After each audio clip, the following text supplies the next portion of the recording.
On July 4th, 2026, will Trump shock the world? Will be promises made, promises kept? Or will our America be in an absolute freefall? So I'm going to share with you both sides of the coin. I would love to hear your opinion. Now, of course, this is just my opinion. I'm only going to share with you what I'm doing, but I don't wait for saviors. I position strategically in offense and defense to protect my family's wealth. So let's talk about what was promised. Let's share with what's happening. Let's talk about both sides of the coin. What was promised was low taxes, low interest rates, tons of production coming back into America, and very low inflation.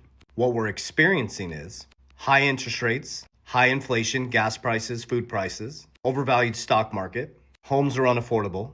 And what has been said is by July 4th, 2026, that's when the big celebration comes. America will be moving towards a full transition. And I love Rob Cunningham's post on X. So he says, in just under 90 days, America will flip, I'm reading it, from fear, premium to confidence and premium nation.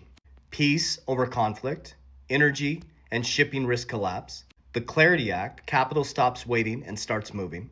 Taxes lower, plus neutral IRS, friction cut from work and enterprise. Sound money, rates down, credit flows to housing, small businesses, and CapEx.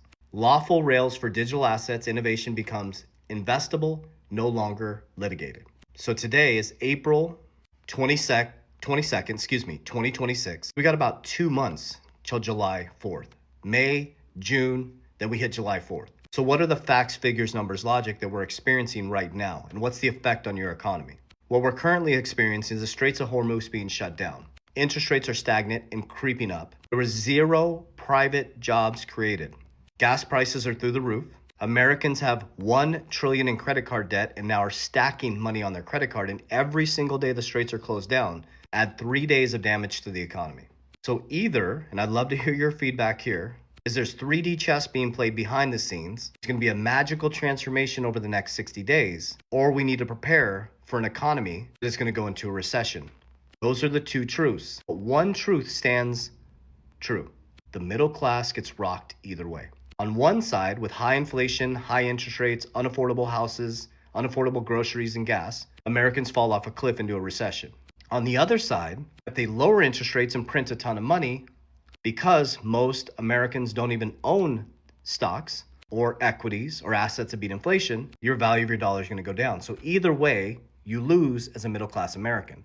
So what you have to learn is to not wait for saviors. What you have to learn is how the system works. There's only debt in the system. You're earning it or paying it. What you use as retirement, the 1% moves back and forth and trades. What I do know to be true is that we are resetting into a brand